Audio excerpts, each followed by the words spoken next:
जय हिंद प्यारे साथियों, स्टडी ट्रायंगल में आप सभी का स्वागत है। साथियों, इस वीडियो के अंतर्गत आज हम पढ़ने वाले हैं भारतीय संविधान का निर्माण कैसे हुआ, संविधान सभा का गठन कैसे हुआ और कौन कौन सी यहाँ पर संविधान सभा की बैठकें हुई, किस प्रकार से संविधान का निर्माण हुआ, क्या इसकी ऐतिहासिक पृष्ठभूमि है, इस सभी के बारे में आज हम इस वीडियो में पढ़ने वाले हैं। तो दोस्तों, अगर आप किसी भी एग्जाम्स की तैयारी कर रहे हैं तो इस टॉपिक से बार बार आपकी परीक्षाओं में प्रश्न आते रहते हैं, तो इस वीडियो को आपको अंत तक जरूर देखना है, आपके सारे डाउट क्लियर होने वाले हैं। तो चलिए स्टार्ट करते हैं। सबसे पहले हम यहाँ पर देख लेते हैं कि भारतीय का जो संविधान है, संविधान होता क्या है। जी हाँ दोस्तों, आप सभी लोगों ने सुना होगा सभी देशों का संविधान होता है, लेकिन इस संविधान का मतलब क्या होता है ये यहाँ पर हम समझेंगे। तो आप यहाँ पर देख सकते हैं, आपके सामने है, संविधान किसी भी देश का कानूनी दस्तावेज है और किसी भी देश का संविधान उसके राजनीतिक व्यवस्था का वह बुनियादी सांचा ढांचा निर्धारित करता है जिसके अंतर्गत उसकी जनता शासित होती है। जी हाँ दोस्तों, संविधान जो होता है वो किसी भी देश का एक कानूनी दस्तावेज होता है और यह जिस किसी भी देश में लागू होता है उसकी राजनीतिक व्यवस्था जो होती है उसका सांचा ढांचा निर्धारित करता है, किस प्रकार से यहाँ पर राजनीति होनी चाहिए। ये सब बातें जो हैं एक दस्तावेज में लिखी हुई है और जिसको हम क्या बोलते हैं, संविधान बोलते हैं। अगर यहाँ पर बात करते हैं तो संविधान कितने प्रकार के होते हैं, तो आप यहाँ पर देख सकते हैं संविधान दो प्रकार का होता है। एक होता है लिखित संविधान, दूसरा होता है अलिखित संविधान। लिखित संविधान के एग्जाम्पल की बात करें तो भारत का एक लिखित संविधान है, लेकिन अलिखित संविधान के अगर हम उदाहरण की बात करें तो ब्रिटेन का अलिखित संविधान है। ये बात आप लोगों को याद कर लेनी है। नेक्स्ट चलते हैं। नेक्स्ट अगर हम यहाँ पर बात करें, आपके सामने है संविधान का विकास का इतिहास। जी हाँ दोस्तों, जो हमारा भारत का संविधान है इसका जो विकास हुआ है, किस प्रकार से इतिहास में इसका धीरे धीरे विकास होकर के वर्तमान संविधान बन पाया है। तो यहाँ पर हम तीन यहाँ पर रेगुलेटिंग एक्ट को पढ़ेंगे। यहाँ पर आप देख सकते हैं, सबसे पहले हम पढ़ेंगे 1773 का रेगुलेटिंग एक्ट, क्योंकि ये भी इतिहास जो है संविधान बनने की प्रक्रिया से संबंधित है। और दूसरा हम पढ़ेंगे 1935 का भारत शासन अधिनियम। आपने पढ़ा भी होगा कि सबसे ज़्यादा भाग मतलब बहुत सारा भाग जो है हमारे संविधान में भारत शासन अधिनियम से लिया हुआ है। और तीसरा हम पढ़ेंगे 1946 कैबिनेट मिशन, जिसके तहत संविधान सभा का गठन किया गया। इस सभी के बारे में आज हम इस वीडियो में पढ़ने वाले हैं। तो चलिए स्टार्ट करते हैं। यहाँ पर आप देख सकते हैं, सबसे पहले अगर हम बात करें रेगुलेटिंग एक्ट की, तो यहाँ पर रेगुलेटिंग एक्ट जो कि 1773 में आया था। और यहाँ पर आप लोगों को एक इंपॉर्टेंट चीज़ याद रख लेनी है कि 1773 में रेगुलेटिंग एक्ट के समय पे ही 1757 में प्लासी की लड़ाई हुई, उसके बाद 1764 में बक्सर की लड़ाई हुई। और इन दोनों युद्धों में, ये दोनों लड़ाई कहाँ हुई थी, बंगाल में हुई थी। ये बात आप लोगों को याद रख लेनी है। और अंग्रेजों के द्वारा इन युद्धों में जीत जाने के बाद बंगाल में ब्रिटिश ईस्ट इंडिया कंपनी का शासन शुरू हो गया। और इसी शासन को अपने अनुकूल बनाए रखने के लिए अंग्रेजों ने समय समय पर कई एक्ट पारित किए। मतलब जैसे हमने यहाँ पर ये युद्ध लड़े गए, प्लासी का युद्ध और बक्सर का युद्ध, तो अंग्रेजों ने इन युद्धों को जीतने के बाद बंगाल में अपना शासन स्थापित कर लिया और ब्रिटिश ईस्ट इंडिया कंपनी का शासन बंगाल में हो गया। और इस शासन को अपने अनुसार इन्हें चलाने के लिए समय समय पर ये एक्ट पारित करते थे, समय समय पर नए कानून और विधियाँ लाते थे। तो यहाँ पर 1773 का जो रेगुलेटिंग एक्ट था ये भी बहुत ज़्यादा इंपॉर्टेंट था। ये भी इसी तरह से नियम कानूनों का एक संग्रह था। तो भारतीय संविधान के विकास के लिए यही जो एक्ट थे वह सीढ़ियाँ बनी, यहीं से कुछ चीज़ों को उठा लिया गया। जो अच्छी अच्छी चीज़ें थी तो वो हमारे संविधान में इंक्लूड करी गई। और सबसे इंपॉर्टेंट चीज़ आप लोगों को यहाँ से याद रख लेनी है कि रेगुलेटिंग एक्ट के तहत 1774 में कलकत्ता में एक सुप्रीम कोर्ट की स्थापना की गई, जिसके मुख्य न्यायाधीश कौन थे, एलिजा इम्पे थे। आपसे परीक्षा में बार बार यह प्रश्न पूछा जाता है कि सबसे पहले भारत में कहाँ पर सुप्रीम कोर्ट की स्थापना की गई, तो कलकत्ता में की गई। लेकिन वर्तमान में जो हमारा सुप्रीम कोर्ट है वो नई दिल्ली में है। लेकिन इसके जो पहले मुख्य न्यायाधीश थे वो एलिजा इम्पे थे। ये बात आप लोगों को याद कर लेनी है। चलिए नेक्स्ट चलते हैं। नेक्स्ट अगर यहाँ पर हम बात करें भारत शासन अधिनियम 1935 की, तो भारतीय संविधान में बहुत बड़ा भाग इस अधिनियम से लिया गया है। जी हाँ दोस्तों, जो भारत शासन अधिनियम 1935 था, तो भारत के संविधान में बहुत बड़ा भाग यहाँ से लिया गया। और दूसरी सबसे ज़्यादा इंपॉर्टेंट बात है, इसी अधिनियम के द्वारा म्यांमार को भारत से अलग कर दिया गया। आप यहाँ पर चित्र में देख सकते हैं, आप यहाँ पर ग्रीन कलर में देख रहे होंगे, म्यांमार जो है ये पहले भारत में ही शामिल था, लेकिन 1935 के अधिनियम के तहत इसको क्या कर दिया गया, भारत से अलग कर दिया गया। और तीसरी बात आप लोगों के सामने है, इसके अंतर्गत भारतीय रिजर्व बैंक की स्थापना की गई। जी हाँ दोस्तों, जो हमारा रिजर्व बैंक ऑफ इंडिया है, जिसको हम आरबीआई के नाम से जानते हैं, इसकी स्थापना उन भारत शासन अधिनियम 1935 के तहत की गई थी। तो यहाँ पर आप देख सकते हैं आरबीआई का लोगो आप लोगों के सामने है। नेक्स्ट अगर हम बात करते हैं, यहाँ पर कैबिनेट मिशन का गठन जो हुआ वो 1946 में हुआ। मैंने आपको क्लास के शुरू में ही बता दिया। और यहाँ पर अगर हम इसकी डिटेल के बारे में जाने तो आप यहाँ पर देख सकते हैं, जुलाई 1946 ईस्वी में कैबिनेट मिशन के तहत संविधान का निर्माण करने के लिए संविधान सभा का गठन किया गया। जी हाँ दोस्तों, सन 1946 में कैबिनेट मिशन आया और इस कैबिनेट मिशन के तहत संविधान निर्माण करने के लिए एक संविधान सभा का गठन हुआ। अगर हम संविधान सभा के गठन में उसके टोटल सदस्यों की बात करते हैं तो आप यहाँ पर देख सकते हैं कुल 389 सदस्य थे और उन 389 सदस्यों में 292 सदस्य ब्रिटिश प्रांतों के प्रतिनिधि थे, 93 सदस्य देसी रियासतों संबंधित थे और 4 चीफ कमिश्नरी क्षेत्र से संबंधित थे। दोस्तों अगर बात करते हैं ब्रिटिश प्रांतों की, तो ब्रिटिश प्रांत वे थे जिसमें अंग्रेजों ने कब्जा करके रखा हुआ था भारत के अंदर, तो उनको हम ब्रिटिश प्रांत बोलते थे।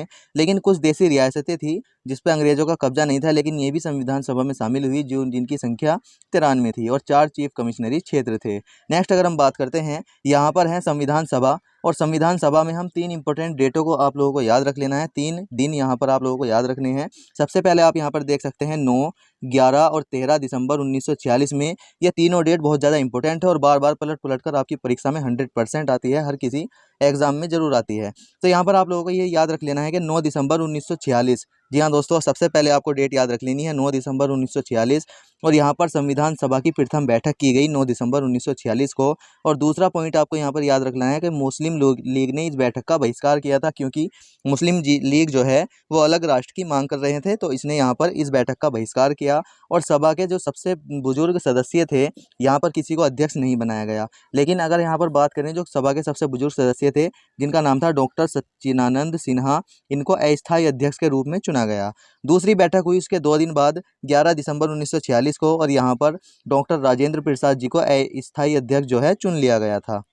बहुत ज़्यादा इंपॉर्टेंट बात है, यहाँ से प्रश्न जरूर बनता है कि संविधान सभा के अस्थायी अध्यक्ष कौन थे, तो डॉक्टर सच्चिदानंद सिन्हा थे और स्थायी अध्यक्ष कौन थे, डॉक्टर राजेंद्र प्रसाद थे। और सबसे इंपॉर्टेंट दिन उसका यहाँ पर 2 दिन के बाद 13 दिसंबर 1946 को जवाहरलाल नेहरू ने सभा के समक्ष उद्देश्य प्रस्ताव प्रस्तुत किया, जो वर्तमान में हमारी प्रस्तावना है बनी। तो यहाँ पर जवाहरलाल नेहरू ने उद्देश्य प्रस्ताव संविधान सभा के समक्ष प्रस्तुत किया और इसी के साथ संविधान बनने की कार्यवाही शुरू हो जाती है और धीरे धीरे हमारा संविधान बनकर तैयार होता है।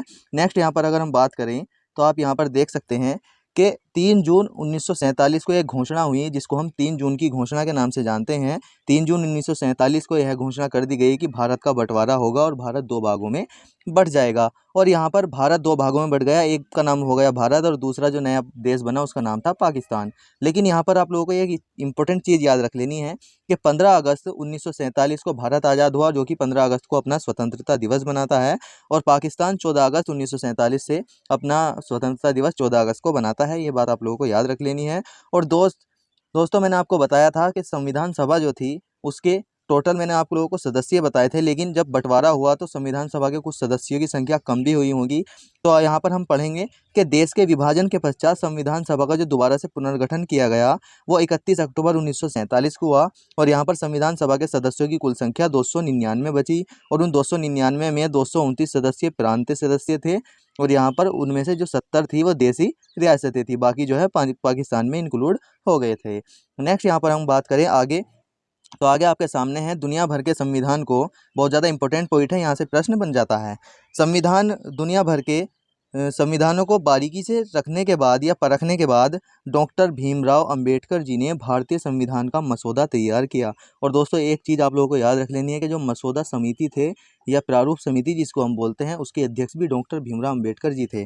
और यहाँ पर 26 नवंबर 1949 की डेट आप लोगों को याद रख लेनी है कि 26 नवंबर 1949 को संविधान पूरी तरह से बनकर तैयार हो गया और संविधान सभा के द्वारा पारित कर दिया गया। लेकिन 26 नवंबर को संविधान दिवस इसीलिए हम मनाते हैं क्योंकि 26 नवंबर 1949 को संविधान बनकर तैयार हुआ। दूसरा यहाँ पर है 26 जनवरी 1950 को भारत का संविधान लागू कर दिया गया और भारत एक गणतंत्र राष्ट्र बना। जी हाँ दोस्तों, आप लोगों के मन में एक सवाल आया होगा कि 26 नवंबर 1949 को ये बनकर तैयार हुआ, लेकिन इसको लागू 26 जनवरी को क्यों कर दिया गया।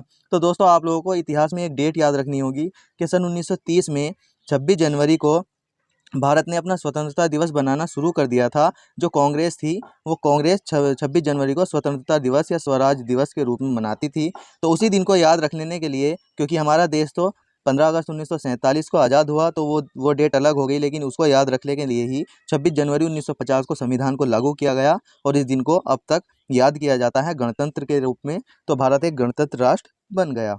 नेक्स्ट यहाँ पर बात करें तो नेक्स्ट बहुत ज़्यादा इंपॉर्टेंट चीज़ें हैं आपके सामने जो आपकी परीक्षा में प्रश्न पूछ भी लिए जाते हैं। तो यहाँ पर सबसे पहला पॉइंट है संविधान निर्माण की प्रक्रिया में कुल 2 वर्ष 11 महीने और 18 दिन का समय लगा।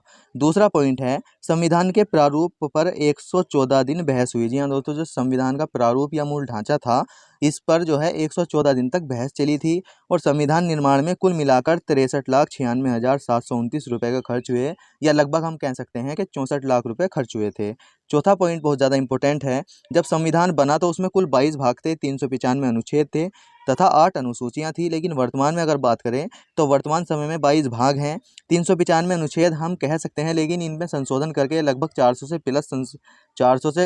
प्लस जो है ये अनुच्छेद हो गए हैं। लेकिन इस तरह से है, जैसे मान लो अनुच्छेद 2 में हम संशोधन करें तो 2 का फर्स्ट, 2 का सेकंड, इस तरह से यहाँ पर इनको संशोधन किया गया है। तो 395 ही अनुच्छेद के अंदर उनको उसके भाग बना करके, पार्ट बना करके अनुच्छेदों को बदल दिया गया है। और यहाँ पर जो 8 अनुसूचियाँ थी उनको 12 अनुसूचियों में बदल दिया गया है, 4 अनुसूचियाँ बढ़ गई हैं।